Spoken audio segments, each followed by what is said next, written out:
Three tips para lumaki ang income. Una is patuloy na mag-aral at i-improve ang skills. Ito yung pag talaga nag improve yung skills natin, mas marami tayong kayang gawin, mas malaki yung value na nabibigay natin. Kaya nga ang mga nagnenegosyo, ang mga officer sa company at nasa sales, sila yung malalaki ang income kasi mas mataas yung value yung nabibigay nila sa company at sa market. And then pangalawa, magkaroon ng multiple source of income.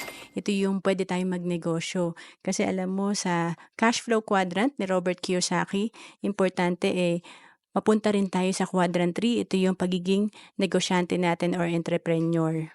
And then pangatlo, mag-invest. Kaya dito sa quadrant 4 naman, dapat maging investor tayo.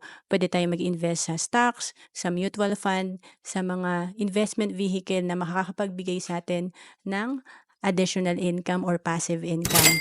To know more about savings and investment, message mo lang ako sa FB, Ro Ancelis Capistrano.